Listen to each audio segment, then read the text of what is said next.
दोस्तों, ये जो तस्वीरें आप देख रहे हैं ये उस कलंकित बाबा की तस्वीरें हैं जिसके का खराब होने के साथ साथ जबान भी खराब हो गई है। और ये मैं नहीं बल्कि इस्लाम धर्म के लोग कह रहे हैं। दोस्तों, हाल ही में धर्म सभा को संबोधित करते हुए बाबा रामदेव ने कहा है कि इस्लाम धर्म का मतलब सिर्फ नमाज पढ़ना है। मुसलमानों के लिए सिर्फ नमाज पढ़ना जरूरी है और नमाज पढ़ने के बाद चाहे वो जो काम करें उसके लिए सब जायज है। चाहे वो हिंदुओं की लड़कियों को उठाएं, चाहे जिहाद के नाम पर आतंकवादी बनकर जो मन में आए उसको करें, इस्लाम की आड़ में आकर वो जो भी घिनौना काम करें वो सब उनके लिए जायज है। बाबा रामदेव ने कहा है कि उनकी जन्नत का मतलब है कि टखने के ऊपर पायजामा पहनो, मूंछ कटवा लो और टोपी पहन लो। साथ ही ये सब विवादित बयान देने के बाद बाबा ने अपना पल्ला झाड़ते हुए कहा कि ये सब मैं नहीं कह रहा बल्कि ये सब तो इस्लाम धर्म कहता है। हालांकि और भी बहुत कुछ इस्लाम धर्म के लिए बाबा के द्वारा कहा गया है, लेकिन उससे पहले आपको एक वीडियो दिखा देते हैं ताकि आप इस पूरी खबर को जल्द समझ जाएं और बाबा ने क्या कुछ इस्लाम धर्म को कहा है, इस्लाम के लोगों को कहा है, मुस्लिम लोगों को कहा है, वो भी समझ जाएं। अब कोई मुसलमान से पूछो सारा धर्म ठीक है, वो कहेगी बस 5 बार नमाज पढ़ो, फिर जो हिंदुओं की छोरियों को उठा के लाओ, जो भी पाप करने करो। वो इस्लाम का मतलब नमाज समझते हैं। घने पाप करते हैं हमारे मुल्क से मुस्लिम भाई, लेकिन नमाज जरूर पढ़े मेरे बेटा, क्योंकि उनको यही सिखाएगा बस नमाज पढ़ो, बाकी जो करना है करो। आतंकवादी बन गए घने, बाकी और जितने भी अपराधी घने बन गए, नमाज जरूर पढ़नी, बस इतना ही सिखाओ, नमाज पढ़ो, जो मन वो करो। ऐसा हिंदू धर्म नहीं है। वहीं ईसाई धर्म पर बोलते हुए बाबा रामदेव ने कहा है कि दिन में चर्च में जाकर मोमबत्ती जलाओ और अपने सारे पाप धुलवाओ, लेकिन हिंदू धर्म में ऐसा कुछ नहीं होता। वहीं राजस्थान में धर्म संसद में रामदेव के इस्लाम धर्म को लेकर विवादित बयान को लेकर मौलाना सूफियान निजामी ने भी बयान जारी किया है। उन्होंने कहा है कि हमारे मुल्क में अब एक फैशन चला है, धर्म संसद के नाम पर इस्लाम धर्म पर छीटाकशी की जाए। धर्म संसद का मतलब यह नहीं कि किसी धर्म की बात की जाए। अगर धर्म संसद के नाम पर इस्लाम को टारगेट करना ही मकसद है तो इस तरह की धर्म संसद पर रोक लगानी चाहिए।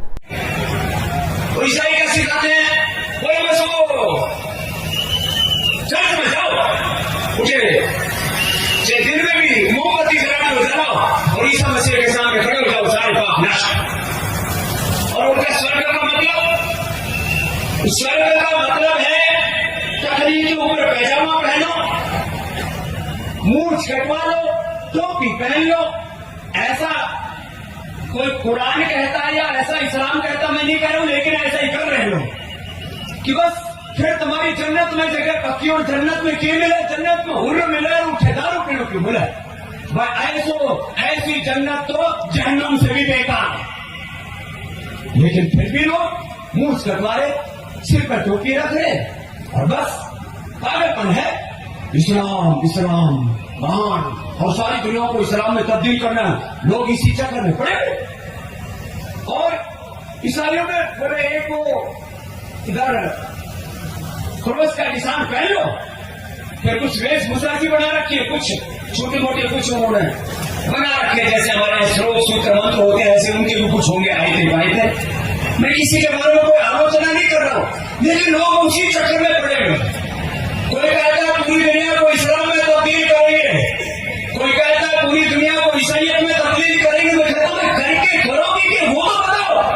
कोई एजेंडा नहीं, सनातन धर्म का एजेंडा है सुबह ब्रह्म मुहूर्त में उठ करके भगवान का नाम, राम का नाम लो, सुबह उठ करके योग करो और अपने आराध्य की पूजा करके फिर कर्म योग करो, अच्छे कर्म करो, अच्छा आचरण करो। ये हिंदू धर्म सिखाता है, ये सनातन धर्म सिखाता है।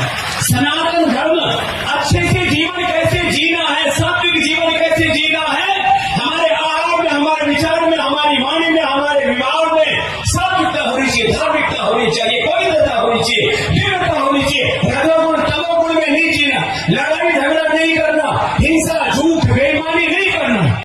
देखिए, हमारे मुल्क में एक फैशन चला है कि धर्म संसद के नाम पर अधर्म की बातें फैलाई जाए और वहाँ पर सिर्फ़ और सिर्फ मुसलमानों और इस्लाम पर छीटाकशी की जाए। यकीनी तौर पर धार्मिक लोगों का और धर्म संसद का कतई तौर पर यह मकसद नहीं होता है कि किसी के भी मज़हब के ख़िलाफ़ या मुसलमानों के ख़िलाफ़ कोई अभद्र टिप्पणी की जाए। अगर आपके पास अपने मज़हब की कुछ अच्छी बातें हैं तो आप वो लोगों तक पहुंचाने का काम करें। बेजा और बिला ज़रूरत दूसरे मज़हब पर और ख़ास तौर पर मुसलमानों पर जो टिप्पणियाँ की जा रही हैं और बार बार जो छीटाकशी की जा रही है, ये क़तई तौर पर किसी भी सूरत में मुनासिब नहीं है। जहाँ तक बाबा रामदेव साहब का ताल्लुक़ है तो उनको ये खुद तय करना है कि वो एक धर्मगुरु हैं, वो एक संत हैं, एक व्यापारी हैं या एक राजनेता हैं। क्योंकि जिस तरीके की ज़बान वो इस्तेमाल कर रहे हैं, यकीनी तौर पर वो किसी धार्मिक शख्स की या संत और साधु समाज से ताल्लुक़ रखने वाले शख्स की ज़बान नहीं हो सकती। ये यकीनी तौर पर किसी राजनेता ही की ज़बान हो सकती है। और धर्म संसद का अगर यही मकसद है कि वो मुसलमानों और इस्लाम के ख़िलाफ़ छीटाकशी की जाए, तो यकीनी तौर पर ऐसे धर्म संसदों पर पाबंदी लगनी चाहिए जहाँ पर सिर्फ नफ़रत की बात की जा रही हो। अगर वाकई में आपको काम करना है तो मोहब्बत के पैगाम को आम करें, नफ़रत के ख़ात्मे के लिए धर्म संसद को आयोजित करें तो ये ज़्यादा बेहतर होगा।